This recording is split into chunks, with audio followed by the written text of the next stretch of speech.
Welcome back, exploit developers. In this video, we are going to start digging into Windows binary exploitation. We're going to go way back and study or look into how to exploit just a generic stack buffer overflow on this VU player software. We have almost everything set up here, but I'm going to walk you through the steps of showing you and then popping a calc as a result of the exploitation. First things first, I'm going to go ahead and get this started. And I've already done the legwork here of fuzzing. It's going to be adding a playlist that exceeds a certain size, and we'll show how we get that specific size here in a second. But I have everything, our tools set up here, and we are going to go ahead and run WinDbg as administrator. What we got to do is attach to this process. All right, and so first things, as we mentioned, the way that we're going to get to it is by adding a playlist. But we're going into this, and we're going to have to figure out, hey, what pattern or what offset does our Stack Overflow occur at? Well, downloaded everything with related to Mona, powerful tool by Corlan. Peter at Corlan has been just doing yeoman's work with this this Mona, and it is a powerful tool.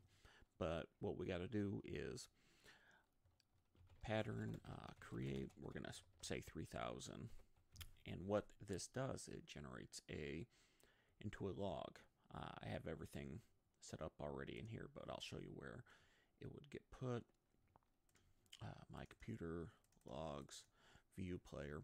I've done some other work on this as well, as you'll see here, but most important thing we have to open up is the pattern, and the pattern that we're interested in here is going to be this ASCII. And what we do is just copy and paste it into what's going to be Notepad. And what I did here is we have pattern and then print pattern. And this will be the way that the exploit has to basically work. But in order to, we have to get it into something that it recognizes. And the way to do that is I'm going to go to an admin panel here, and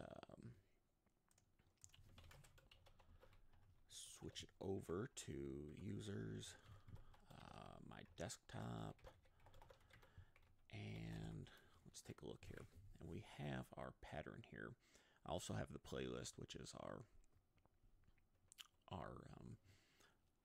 already generated shellcode plus exploit and everything. But let's just go for pattern for right now.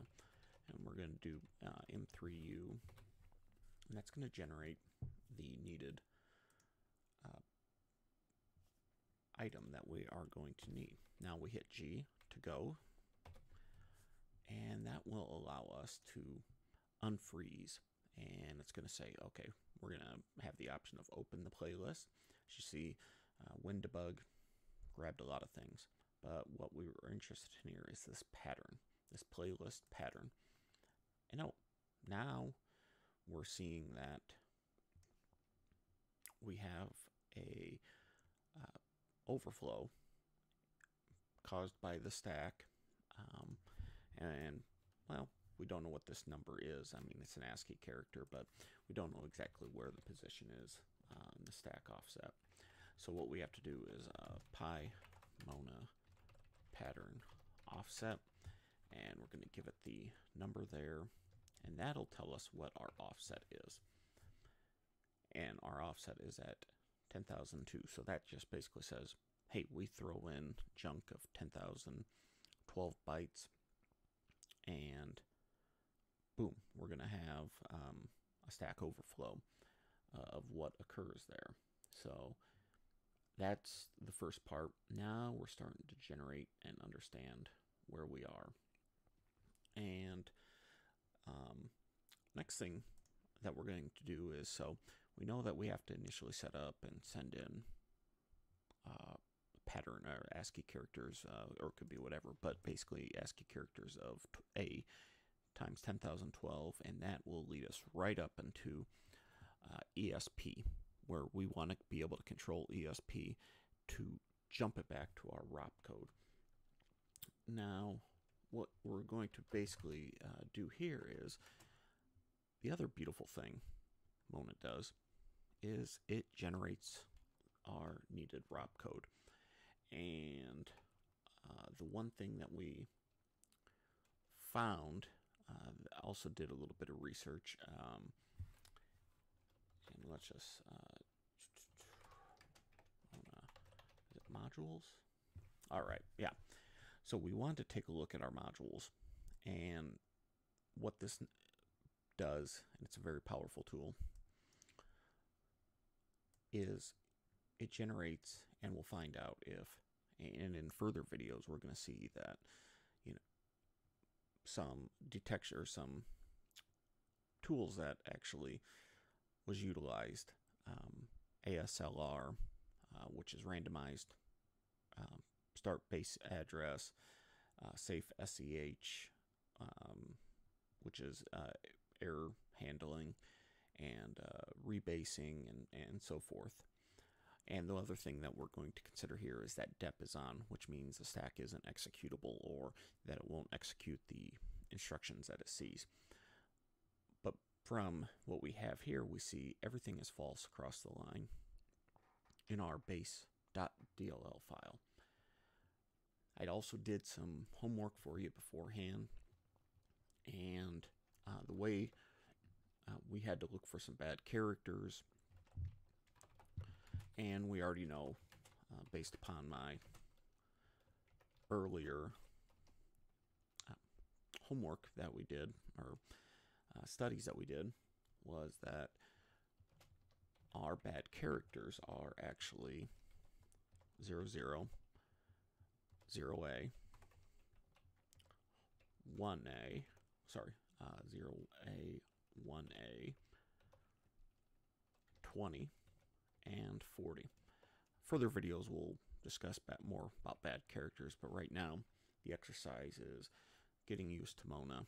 What do we need to do, and how do we get our ROP chain and figure that out? So what this is going to do, it'll take a little bit, but it's going to be finding our gadgets. It's going to go through, generate a ROP chain based upon code or opcodes in that base DLL file.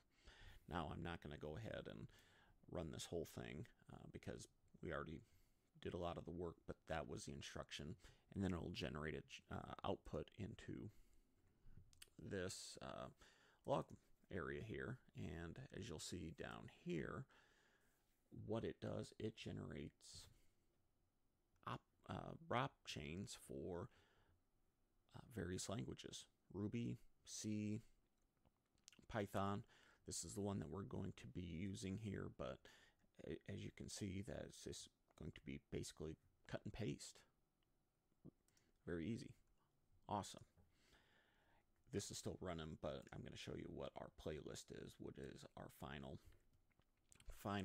piece of the puzzle that I've already generated. Our shellcode, as I alluded to at the beginning, is going to be popping calc. Got this with an MS Venom, Windows, and that it's basically calc.exe. As I alluded to here, minimize that for now. We have our ROP chain, copy and pasting it.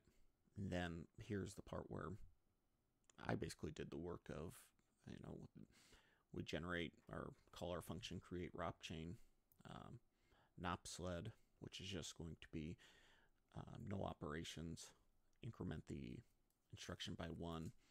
Here's our payload, and again we found out that it was 10,012. Payload plus equals ROP chain, nop_sled, and then shellcode. Print the payload, and we should get calc. So let's stop that here. Maybe. There we go. Close the program. We're going to go ahead and close the playlist as well and the pattern. And let's go ahead. The last thing we need to do is going to be going and generating that file for, like what we did with pattern. We want to generate a .m3u file. So users Tyson desktop Python playlist py into a playlist of .m3u, which is what it accepts. There we go. Now we're going to be hopefully generating an exploit. And like I said, so let's open this playlist. Got the playlist here. Hopefully, if all things go well, click on this, loads it. We're going to be popping calc. There we go. We got calculator popped, and that is our first dive into Windows binary exploitation development. Hit that like and subscribe button. I'm going to be generating more videos, and see you next time. Thank you.